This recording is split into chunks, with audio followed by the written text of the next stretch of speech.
Bom dia, boa tarde, boa noite no Medicina do Conhecimento, o podcast que transforma a complexidade da medicina em conhecimento prático para a sua carreira. Por isso a conversa vai muito além da medicina à beira do leito. Falamos de inovação, tendências, dicas práticas e, claro, qualidade de vida, porque para cuidar do outro, precisamos sim cuidar de nós mesmos. E o melhor, compartilhar conhecimento não divide, multiplica. Então vem comigo para mais um assunto sem fronteiras nesse universo incrível do conhecimento.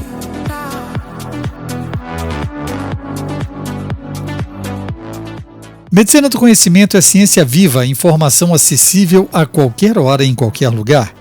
Eu sou Pablo Guzmão, anestesiador, e por aqui a gente desvenda os mistérios da medicina de um jeito leve, curioso e fácil de entender.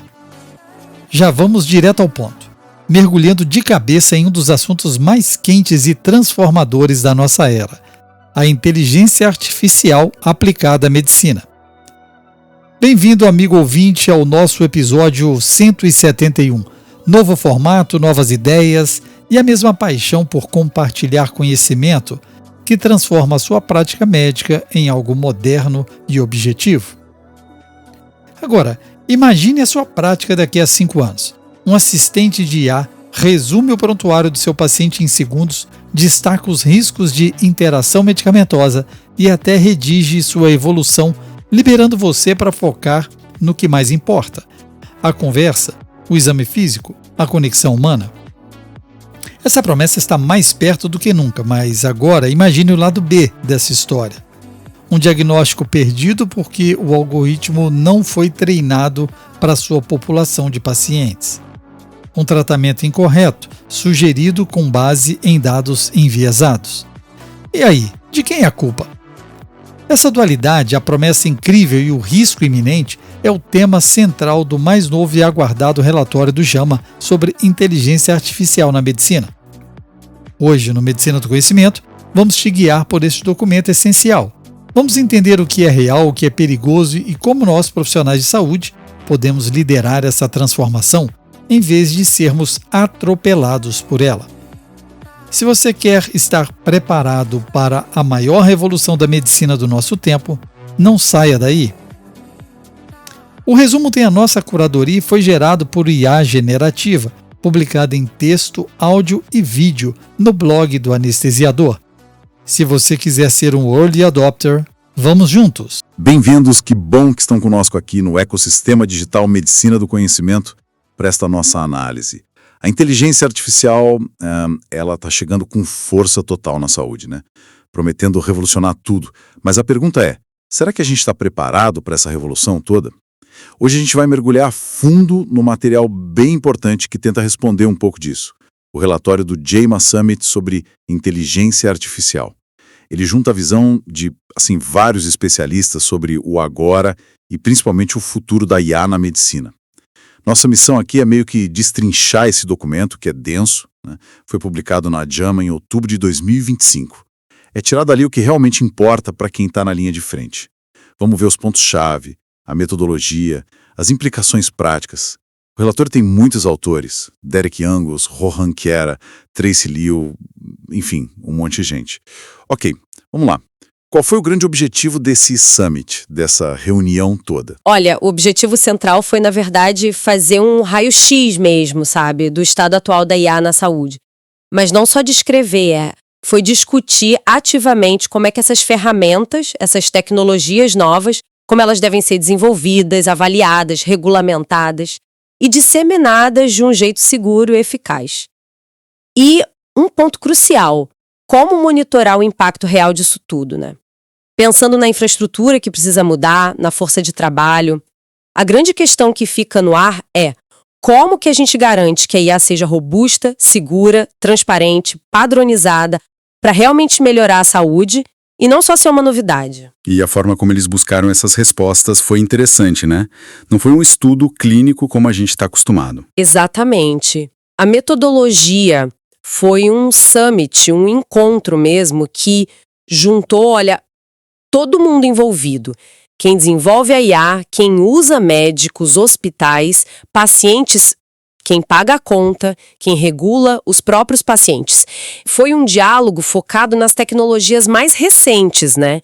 Machine Learning, Deep Learning, IA generativa e até a tal da IA agêntica. IA agêntica, só para a gente entender melhor, é aquela IA mais autônoma que pode tomar decisões, agir sozinha? Tipo ajustar um tratamento, talvez? Isso, precisamente. Aquelas com mais autonomia. A discussão pegou como essas diferentes IAs estão sendo aplicadas nas ferramentas do dia a dia, sabe? Seja para o médico no consultório, para o paciente em casa com o app, ou para o gestor tentando otimizar o hospital. Entendido. Então, vamos para os achados. O relatório parece que organiza a coisa toda em 4 tipos principais de ferramentas de IA. Ajuda a gente a entender esse mapa, né? Quais são eles? Sim, essa divisão ajuda bastante. O primeiro grupo são as ferramentas clínicas. São aquelas que, apoiam diretamente o profissional de saúde ali na ponta. Pensa num software que ajuda a detectar retinopatia diabética num exame de fundo de olho, sabe? Ou aqueles alertas de sepse num prontuário eletrônico. Ou o sistema que ajuda no diagnóstico de imagem de eco portátil. Certo. E como é que está a adoção dessas ferramentas clínicas? O relatório fala disso? Fala sim. E é interessante porque, em áreas como radiologia e imagem médica, a adoção já está bem alta. O relatório cita que uns 90% dos sistemas de saúde nos Estados Unidos usam alguma IA em imagem. É bastante coisa. Só que fora da imagem, a coisa anda bem mais devagar. É mesmo. E por quê? Qual a razão dessa diferença? Bom, o relator aponta algumas coisas, né? Custos para implementar, ainda tem muita dúvida sobre o valor real que aquilo agrega ao cuidado, sabe? Preocupações sérias com vieses nos algoritmos que podem piorar desigualdades, né? E, claro, a confiança do profissional. Mas, apesar disso, o FDA já aprovou mais de 1.200 ferramentas. A maioria, claro, para a imagem. Interessante essa coisa dupla, né? Avanço rápido na imagem, mas mais pé no freio em outras áreas clínicas. E o segundo grupo de ferramentas? O segundo grupo são as ferramentas direto ao consumidor, as DTC. Essas são usadas direto pelo paciente, pelo público, muitas vezes sem precisar de médico, de prescrição. Exemplo clássico, app de celular que analisa pinta na pele, chatbots para a saúde mental, ou aqueles algoritmos de smartwatch que detectam arritmia, queda. Esses a gente conhece bem. O mercado disso parece ser gigante. É gigantesco. O relatório fala em mais de 350 mil apps de saúde por aí. O mercado de mais de 70 bilhões de dólares. É quase um velho oeste digital, sabe? E aí está um ponto crítico que o relatório bate muito na tecla. A regulamentação focada nos efeitos na saúde mesmo é mínima, a integração com o sistema de saúde formal é baixa e a prova científica de que aquilo realmente funciona, que traz benefício na maioria das vezes, é limitada, quase não existe. E como é que eles conseguem escapar de uma fiscalização mais forte, se podem impactar a saúde? Então, muitos se vendem como produto de bem-estar. Fitness, justamente para fugir daquela lupa mais apertada das agências reguladoras tipo FDA. É uma zona cinzenta que preocupa bastante os autores. Faz todo sentido. E o terceiro grupo? Qual é? O terceiro são as ferramentas de operações de negócios em saúde. Aqui o foco muda, não é direto no paciente, é na eficiência, na grana do hospital, do sistema de saúde. A gente está falando de otimizar faturamento, cobrança, agendamento de paciente, de equipe, gerenciar leito, logística, suprimento, até gerar pedido de autorização para convênio automaticamente. Essas devem ser super atraentes para os gestores, né? Imagino que a adoção seja rápida. Exato, a adoção está sendo rapidíssima. Os sistemas estão implementando isso em massa para cortar custo, melhorar a eficiência. Só que aí vem um alerta vermelho do relatório. Quase não se avalia o impacto disso na saúde do paciente, nem para o bem, nem para o mal. O foco é total na operação, no financeiro, e a consequência clínica fica meio esquecida. Nossa, isso é bem preocupante. Quer dizer, otimizar é bom, Mas não pode ser às custas do paciente, né? E o último grupo? O último são as ferramentas híbridas. Elas misturam as coisas, função clínica com operacional. O exemplo que está mais na moda hoje são os escribas de IA, os AI Scribes. Eles usam IA para ouvir a consulta, transcrever, gerar resumo para o prontuário, ajudar a faturar e às vezes até sugerem diagnóstico, próximos passos. Outro exemplo são aqueles navegadores online que ajudam o paciente a marcar consulta, se achar no sistema. Esses escribas de IA, nossa, parecem ter um potencial danado para tirar aquele peso da burocracia do médico, né? Sem dúvida. E, igual às ferramentas de operações, a adoção dessas híbridas também está sendo bem rápida. Mas, de novo, a avaliação séria, rigorosa, do impacto real ainda está engatinhando. Então, tá, parece que um tema que volta sempre em todas elas, mas principalmente fora da clínica mais regulada, é essa falta de avaliação séria do impacto na saúde. É isso mesmo? Precisamente. Esse é um dos pontos nevrálgicos do relatório, sabe? Essa lacuna gigantesca na avaliação do efeito real. Mesmo as ferramentas clínicas que passam ali por um crivo do FDA, raramente têm um impacto no desfecho o paciente melhorou. Morreu menos, ou na equidade todo mundo se beneficiou igual, quantificado direito antes ou depois de ir para o mercado. Para as DTCs e operações, então, essa avaliação é ainda mais rara, praticamente inexistente. Mas por que é tão complicado assim avaliar essas ferramentas? Parece uma coisa tão básica, né? Parece, mas o relatório detalha bem os desafios metodológicos, e eles são enormes, viu? Primeiro, é difícil até definir o que é intervenção e o contexto. O sucesso da IA não é só o algoritmo. Depende da interface, do treino de quem usa, de como ela se encaixa no fluxo de trabalho. Uma IA generativa, por exemplo, pode ser usada para 1000 coisas. Como é que você define o escopo para avaliar? E o desempenho muda muito, de um hospital para o outro, de uma população para outra. Entendi.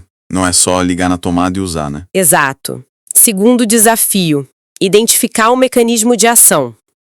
Em modelos complexos, tipo Deep Learning, entender a matemática lá dentro, a tal da interpretabilidade, o porquê exato daquela decisão é super difícil. A gente até consegue ver a explicabilidade, que é entender como o modelo reage a dados diferentes, e isso ajuda na transparência. Mas não garante que ele vai funcionar bem no mundo real, com toda a bagunça que ele é. O ideal seria avaliar prospectivamente, em cenário real, mas isso é caro, complexo. E os desfechos? Medir o que realmente importa para o paciente também é um problema? Sim, é o terceiro desafio. Capturar desfechos relevantes. Coletar dado de melhora clínica, mortalidade, satisfação do paciente, efeito adverso. Tudo isso custa caro, leva tempo. Imagina avaliar um app de smartwatch que detecta arritmia. Você tem que seguir milhares de pessoas por anos para ver se aquilo realmente evitou um AVC. É um esforço gigantesco. E por último, a tal da causalidade. Como ter certeza que foi a IA que fez a diferença, para melhor ou para pior? Esse é o quarto desafio, inferir causalidade. O padrão ouro é o ensaio clínico randomizado, o RCT. Compara quem usa a IA com quem não usa. Mas RCT é caro, demora anos, não acompanha a velocidade que a IA muda, né? Tem alternativas, tipo estudo observacional com método estatístico mais avançado ou teste AB rápido, que a turma de tecnologia usa muito. Mas isso exige dado de muita qualidade, gente que saiba analisar bem, e isso nem sempre está disponível na saúde, ainda mais para avaliar a ferramenta operacional. E, no meio dessa confusão toda, quem é que devia ser o responsável por garantir que essas avaliações aconteçam? O relatório aponta o dedo para alguém? Ele aponta, na verdade, a falta de clareza. É o desenvolvedor da IA, é o hospital que compra e usa, mas será que ele tem recurso, conhecimento para isso? É o governo? Não tem uma resposta clara, e um ponto muito crítico que eles levantam: os pacientes, as comunidades afetadas, que deveriam ter voz nisso tudo, raramente são incluídos de verdade na avaliação. Ok, o cenário dos desafios é bem complexo. Mas e as implicações práticas? Para quem está lá no dia a dia, o que muda para o médico, para a enfermeira, para o gestor? Olha, o relatório é claro nisso. A IA vai mexer com todas as peças do tabuleiro da saúde. Isso, por um lado, é uma oportunidade incrível, né? Talvez para finalmente resolver uns problemas antigos de acesso, de custo, de qualidade. Mas imagino que também traga desafios diretos para a força de trabalho, né? Com certeza absoluta. Vai ter mudança de tarefa, de escopo de prática. O exemplo do técnico de ultrassom com IA versus o cardiologista é um clássico. Surge uma necessidade urgente de alfabetização em IA, tanto na formação quanto na educação continuada. Ninguém vai precisar virar programador, não é isso, mas entender o básico, as limitações, como usar a ferramenta de forma crítica, isso vai ser essencial. E aquela promessa de reduzir a burocracia com os escribas de IA, por exemplo? Isso se confirma? Olha, existe um potencial real para reduzir a carga administrativa, sim. Mas o relatório faz um alerta. Isso não é garantia de resolver o burnout, viu?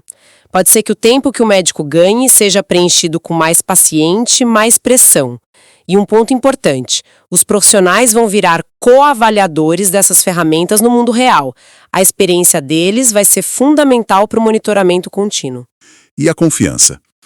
Os médicos, eles confiam nessas ferramentas? Ainda existem muitas preocupações sobre confiança, sobre os vieses que a gente já falou e sobre o risco da automação complacente, sabe? Confiar demais na IA e deixar o julgamento clínico de lado. O relatório até diz que médicos nos Estados Unidos culpam a falta de uma supervisão regulatória mais clara como um dos motivos para essa desconfiança. Então a questão-chave não é se a IA vai mudar tudo, mas como a gente garante que essa mudança seja para melhor e para todo mundo. E aí a gente entra nas preocupações éticas, legais, que também foram abordadas, certo? Sim, e são preocupações pesadas. Primeiro, direitos, privacidade e propriedade dos dados. As leis que a gente tem hoje, tipo a HIPAA nos Estados Unidos, que é parecida com a nossa LGPD em alguns pontos, já são consideradas meio insuficientes para lidar com a complexidade e o volume de dados de saúde na era da IA. Quem é dono do insight que a IA gera a partir dos dados de milhares de pacientes? É uma pergunta em aberto. Segundo, a supervisão ética da implementação. Quando um hospital bota uma IA nova para rodar, isso é melhoria de qualidade, que tem menos rigor ético, ou é pesquisa, que precisaria de comitê ético? A linha é muito tênue. Terceiro, a responsabilidade legal se dá erro. Se a IA erra um diagnóstico, sugere um tratamento errado e causa dano, quem paga o pato? O médico que seguiu? O hospital que comprou? O desenvolvedor? A lei ainda está tateando nisso. E aquele risco de piorar as coisas para quem já tem menos acesso à saúde. Esse é um ponto crucial, fundamental. Existe um risco real de aumentar as disparidades. Se as ferramentas são desenvolvidas e testadas só em populações de países ricos, ou se só hospital chique consegue implementar, a IA pode acabar aprofundando a desigualdade que já existe, ao invés de ajudar a diminuir. É um perigo real. Nossa, diante desse cenário todo, cheio de promessa, mas também cheio de perigo, o relatório pelo menos aponta caminhos, dá alguma solução. Ele não chega com a receita de bolo pronta, não, mas ele funciona como um chamado bem forte à ação. A mensagem principal é que a gente precisa criar um novo ecossistema para IA na saúde. Um sistema que seja colaborativo, ágil e focado em gerar conhecimento confiável, generalizável, sobre as consequências, as boas e as ruins, dessas ferramentas. E como seria esse ecossistema na prática? O relatório dá mais detalhes? Sim, ele aponta 4 áreas que são essenciais para a gente avançar. Primeiro, engajamento de todo mundo, stakeholders, durante todo o ciclo de vida da ferramenta.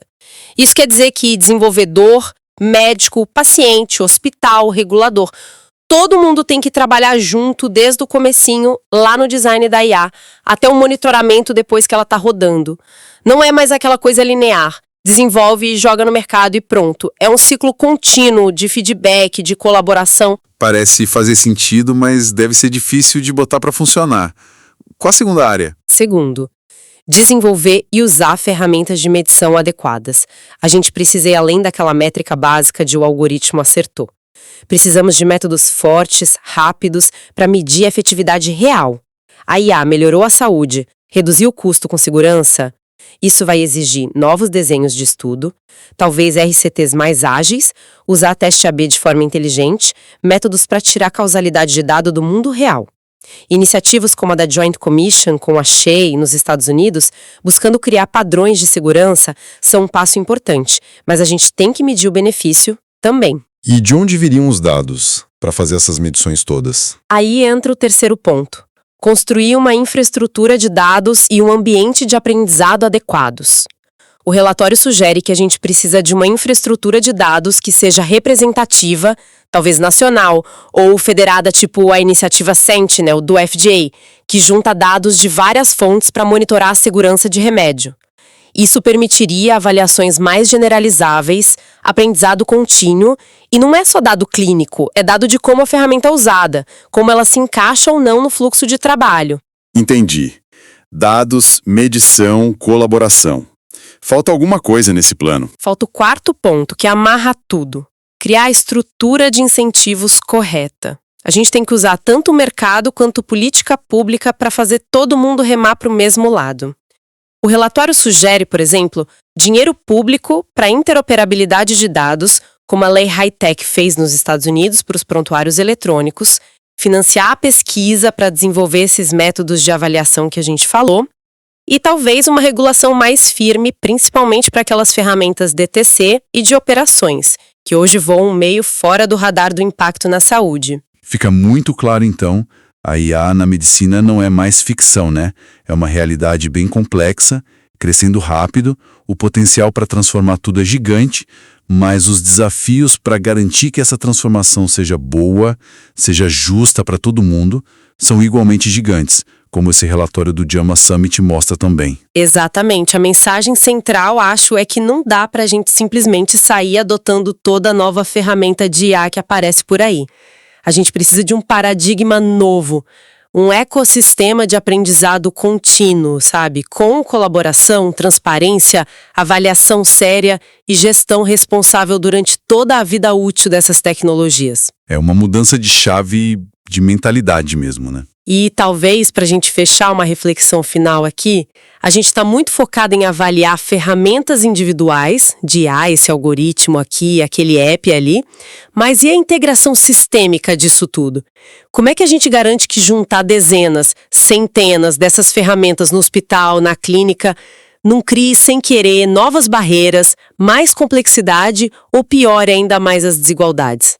Talvez a gente precise de um olhar mais holístico, sabe? Monitorar não só as ferramentas, mas o próprio sistema de saúde como um todo, conforme ele vai evoluindo com a IA. Uma questão fundamental mesmo para a gente continuar de olho e discutindo. Agradecemos a companhia de todos nesta análise aprofundada aqui no ecossistema digital Medicina do Conhecimento. Até a próxima. Chegamos ao fim de mais um episódio do nosso podcast Medicina do Conhecimento. Espero que esse conteúdo tenha sido inspirador para você quanto foi para mim. Se você gostou, eu preciso que você compartilhe esse episódio com seus colegas. Aí, deixe seu comentário, suas sugestões. A sua participação é fundamental para continuarmos expandindo esse conhecimento. Agora, mais importante que isso, eu quero que você se torne um assinante VIP do blog do Anestesiador e siga conosco. Me manda uma mensagem no Instagram, @Medicina do Conhecimento. Eu quero te oferecer um mês gratuito para você experimentar o acesso ao grupo VIP.